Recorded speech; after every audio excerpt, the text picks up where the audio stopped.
Hey everyone, it's Finn. Today is Friday the 10th of January 2014 and I am now 9 months on testosterone. So I'm going to do you a catch up of things that have happened this month. It is and continues to be mainly about the hair. I think that is the most significant thing. It's really hard to kind of talk about how I've changed facially because obviously I see myself every day, so the biggest thing I notice about myself every day is my continuing hair growth. It is a general thickening and darkening of hair and a normalising of hair. I've said this before, that it's almost like bum fluffy, even like on my arms and that. I look at other guys' arms and although mine are hairier, guys' arms that are less hairy look more normal because their hair pattern seems to be normal, whereas mine just seems to be long, and it is sorting itself out in areas. Like my legs look normal hairy now. Does this make any sense? But my arms still don't look normal hairy to me. They're very hairy, they just don't seem to have settled into their own pattern. Before Christmas I asked Santa for more hair on my hands, and I'm definitely getting, like this bit here, it's starting to creep up. Not as much as I'd like. I love hairy hands. I can't believe how passionate I am about hair. Here as well, I'd like some there. I've got the hair follicles, you can see they've opened up, but they're not quite there yet, but it's definitely creeping from my arms up here again. So I think hairy hands are coming. My arm palms, love that word, thank you. My arm palms are getting hair on them again. That seems to be growing. It seems to go in bursts. And everywhere else, my happy trail is ecstatic. It's still only up to the belly button, but rather than just one thin line, it's really fanning out now. And I can see the faint traces of it there. So, yes, bring on the hair. I want to be a bear. Just like the idea of being a bear. I've got two shoulders. Two shoulder hairs. Yeah. I've got two hairs on my shoulder. Nat found one, and then she reported the other day that she found another. I'm very surprised that she's left them alone. I also have exactly, I'm not sure if I said this last time, exactly one hair on each foot. I've always had the old hobbit toes, hairy toes. That's not changed, that's always been there. It's the same thickness. But now, on the very top of each foot is one solitary hair. And I'm very carefully guarding them to make sure I don't lose them. I'm hoping I'll have company soon. Facial hair, it's continuing to change in terms of it's getting more stubble and less bum fluffy, but there's still plenty of gaps. The gap here between my Friar Tuck beard is starting to fill in with bum fluff. So the bits that are already there are now become more stubble than bum fluff. In the gaps in between that are missing is bum fluff. See what I mean? It's not normal hair. My hairline is definitely going back more. It's reclining. I don't mind that. My hair's going greyer, and that's not just because I'm not dyeing it. It is actually going greyer, but I quite like it. Some people pay for these kind of highlights. I have them naturally. It's wonderful. Other hair. That's it. Bum hair. Oh my god, my bum's just so hairy. It's ridiculous. And obviously now that I've had top surgery, bring on the chest hair. Yes. Moving on, voice change. My voice is still changing, but it's not really so much about the getting deeper now, it's about how it sounds that's changing. I'm much more able to go up and down without it kind of squeaking out or going funny on me. I love it first thing in the morning, it really rumbles. I'm having to learn to raise it more, and now that it doesn't squeak as much, I'm a bit more confident raising it. Because the trouble is, when I go into shops, everyone always says, excuse me, because I'm like, I'm just like this didgeridoo sound apparently. Nat says I just sound like this kind of grumbly thing that all you can hear is just like, I did this at Christmas. We were singing Christmas carols to the telly, and Nat was laughing because I was in the corner chair, and apparently all you could hear was just like this, and the sound, and that was me in the corner. So yeah, it's not getting any deeper. I love how deep it is, perfect, but I'm getting more tone and ability to throw it higher and lower without it kind of squeaking, so that's good. Skin, as Nat said, and it's so true, my skin colour has changed so dramatically. I think because men's skin is thicker, it does look kind of it's just got more colour in it. I'm quite tanned naturally anyway, but it is definitely kind of like a different coloured tan. My legs are always milky white, but they're not at the moment. That even those have kind of changed colour. So my skin tone has definitely changed on testosterone, and it's a lot rougher. I'm very blessed with quite soft skin, but it is definitely a lot kind of thicker and rougher feeling in general than it once was. What else have we got here? My skin on my face though isn't too bad. It tends to be, like I said before, I tend to be the person that reacts more to the hormonal change than the testosterone itself. So just before a libido injection and just after, I flare up. The rest of the time, in the 3 month period in between, it settles down, and it has again. It's gone back to not being too oily. It's more oily than it once was, but it's not breaking out quite as much, which is good. Sex drive. It's been hard work having to be in recovery for 6 weeks from top surgery, but luckily I'm recovered enough to start venturing out again, which is good because I now appreciate how frustrating it is to have a sex drive and not being able to do anything about it. Menstruation, I don't even know why I mention this anymore. What's menstruation? I don't know. I don't have that anymore. Bye. Thank God. Junk growth. I'm a bit hyper today. Junk growth. I don't think I'm going to be a big lad. I really don't think I'm going to be that blessed. 9 months on T, and it's not massive. It really isn't. But what's there is good. And one thing I'm noticing... Mum, fingers in the ears, please. One thing I'm noticing is... Keep them in there, Mum. Hard-ons. Oh my God. I've heard other guys talk about this, and I never would have believed it unless I'd seen it myself. It's incredible how you can get a hard-on. It's awesome. I really enjoy that. That's good fun. It amuses Nat, which is not very fair. She just likes to see my hard-on, so I don't need to go any further. But things are happening down there anyway. Don't know about Meta yet, but I don't know what kind of result I'd have. I don't have much growth there, but that's something to discuss another time. Anyway, moving on. Mum, you can take your fingers out of your ears. It's fine. Emotional changes. I'm still nuts. In general, I'm much more relaxed. No, I really am. I am actually genuinely much more relaxed. It's just that today I'm a little hyper because I've had too much coffee. But yeah, I mean, even with top surgery and the stress of that, I'm just so much more laid back. I've been able to really let go and let Nat do whatever she needed to do without, I don't know how much she'll agree with this actually, without too much interference. I didn't get too controlling or too freaked out about letting the reins be given to someone else. Whereas me pre-T, I was so kind of like OCD and controlling and la la la. But I think these last 6 weeks have really shown me how much I've changed in that, and the ability to just be so much more relaxed, especially because there was top surgery, then there was an early Christmas in Eastbourne, and then there was like back to Oxford, and then an early Christmas with Nat's family in Bicester. So there was all this moving around, and that's the sort of thing that gets me wound up, and it's got to be packed in a certain way, and then when you come home it needs to be washed in this order, and this needs to be done, and blah, blah. And it's just so much easier now to go, do you know what, we'll just do it as and when, and it'll work out and it'll be fine. And I love that.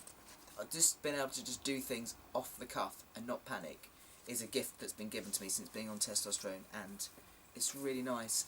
In the beginning it was weird because it was like, how to organise my life without all this kind of like should lists, but my life just organises itself if I stop stressing about it, so it's good. Anxiety, as I said, is just really, really lowered, and I talked in my video about goals for this year that I feel ready now to start attempt number 2 to get back to work. The crying thing. I learnt a wonderful technique in drama therapy to help with this, because I've always found it hard to cry. I got sober and learnt to cry, then I started taking testosterone and I can't cry. And sometimes I really need to. So release, it's good for you. It's not less manly, it's just good for you. Emotions are there for you to express. So in drama therapy I learnt about this long, low moan, and you basically just act like you're crying and it comes out. It does actually work. So even if I can't cry, I can just kind of go, "Aah!" and I feel better. So yeah, try that. Mental changes. Yeah, I'm still mental. Yeah, exactly the same thing as the emotional thing I just talked about, really. Just, I'm much less organised, which I never thought I would say as a positive thing, but I was organised to the point of control freak, so without that it's so much easier. Again, with the kind of male-female interaction thing, Nat and I have now worked out a new conversation style that works. Having 6 weeks together, it's been really lovely actually, because we've kind of reconnected again, and we've kind of got over those issues we were having with how we now talk to each other now, that my style of conversation is so different and my style of listening seems to be so different. We seem to have made that work somehow, which is kind of really reassuring. But I am noticing that in general I've always gravitated more towards men than women anyway, but now it's like a real need. I find it myself really at odds in a group of women now. Just speaking to my brother about this, and I find it really difficult because they're all kind of twittering away. I'm not meaning this sexily, I'm just explaining how it feels and how, to me. They're kind of twittering away to each other, and there's lots of colourful conversation, and I can't kind of get in there. When there's a fact that's asked, I'm straight in. But other stuff, I just don't quite know how to join in. I've lost that ability completely. Whereas it's so much easier for me to now sit with men and just sit quietly and just be in company and not have to say much. That's so different to how it used to be. And the more I'm socialising, the more I'm really noticing that as well. Physical changes, the sweating's calmed down, which is really, really good. However, what I have noticed this month is my smell is really, really changing. Guys reported this ages ago that theirs was, and I've never really had a noticeable change. Even Nat said there's not been a specific noticeable change. My pee smells like Sugar Puffs. I don't know what's going on there. I've worried that I've got diabetes or something. I panicked. I'm fine. My pee does smells like Sugar Puffs. I've talked to other trans guys about this. Their pee smells like Sugar Puffs. So it's not just me. I have Sugar Puff pee, so I'm never going to eat Sugar Puffs again. But it's not just my pee now, it's my smell. I'm noticing myself that I have BO smell, and it's getting to be quite paranoia. I'll be sitting somewhere and go, I can smell myself. And it's only been in the last month that I've really noticed that. Okay, I've had top surgery, so I've not been washing as much, but it's not just that. I mean, I've started washing again now. I was washing, but you know what I mean. And I still have this different smell. I keep thinking it's other people, then I realise it's me, which is weird. And I've also recently noticed that the smelling the gents no longer bothers me. I've either got used to this, or now that I smell the same, I don't notice it. So, there you go.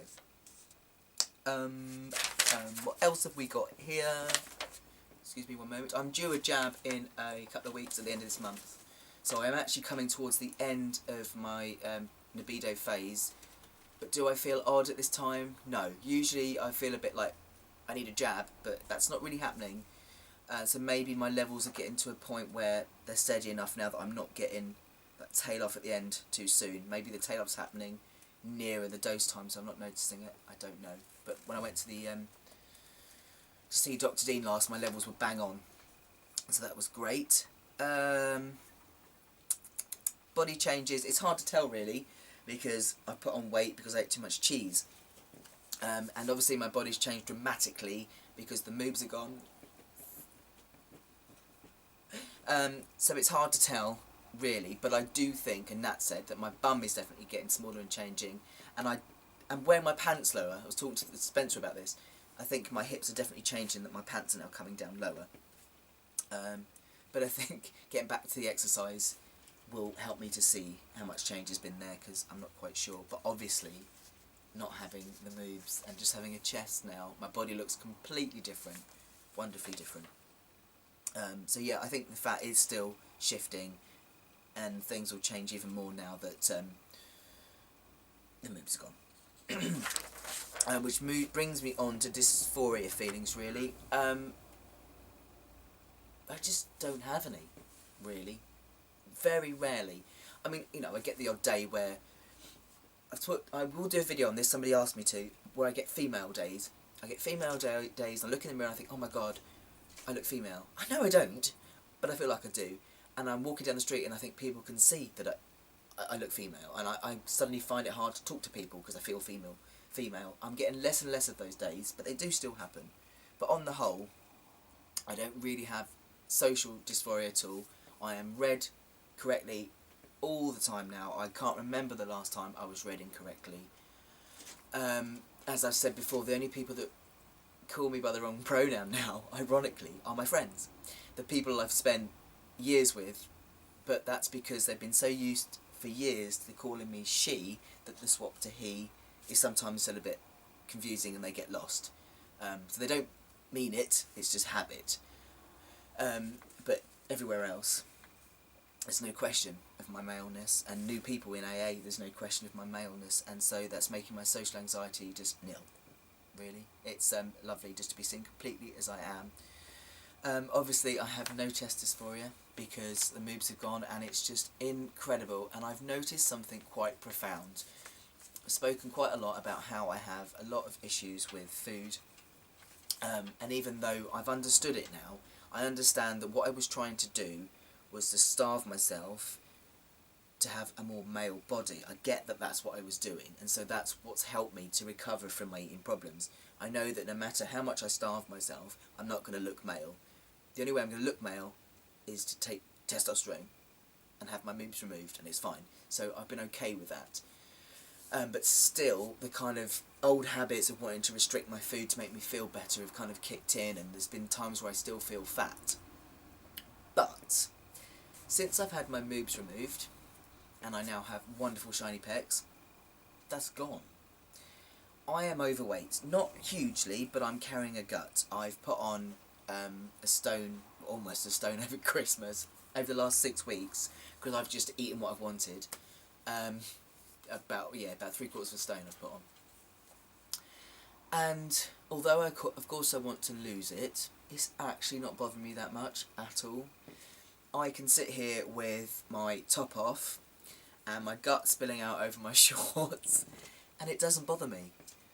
With the moobs there, it looked fat. It was just disgusting, these moobs and then my belly.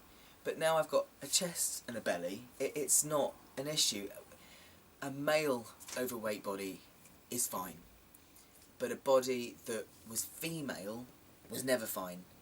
I don't know if this is making any sense. It's just all of a sudden I'm more able to be comfortable with my body just as it is, even if it isn't the fit, lean, toned machine I'd like. The reason that is because it's male in every way, shape and form. I've got a little bit of a female shape still, but hardly at all, and with the chest reconstruction I look male, and so even with that gut I can look in the mirror and go, wow, that's amazing. So that's been quite profound, to suddenly think, yeah, I could do with losing weight, but I'm not doing the whole hassling myself about it and berating myself about being a fat bastard. I've calmed down on myself a lot, and that's really quite wonderful, really quite wonderful. That finds it funny as well, because I used to be kind of like always covering myself up and whatever, and now if I've got a big gut after dinner I just sit there and like rub my chest and my belly at the same time. Lovely. But it will be going, don't panic. So yeah, in terms of how I feel body-wise, fantastic, and I never really had that much lower dysphoria anyway. I do when it comes to peeing.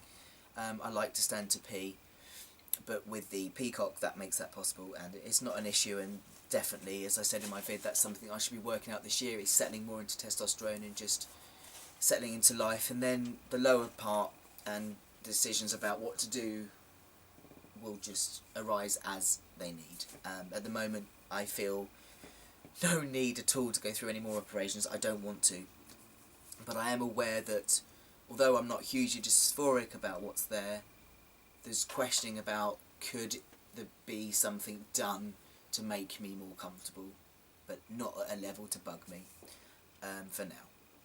I will update on that, of course, as and when. But yeah, all in all, dysphoria, I feel great, absolutely great. It's just been such a wonderful 2013 to start testosterone, to have top surgery, to be starting now in 2014 with a body that I can relate to, a voice I can relate to, a face I can relate to, You know, I look in the mirror and I look down and I see me, and that's such a amazing feeling, and I am so grateful. It's just no words for it. There really isn't any words for it. So yeah, it's a great 9-month update, and so now it's just let nature take its course, really. So yeah, I shall leave it at that for this month. Sorry it was a bit... I am a bit hyper, and I probably should have had some water to calm down. But never mind. Right, I will speak to you soon. Take care of yourselves, everybody. Bye-bye.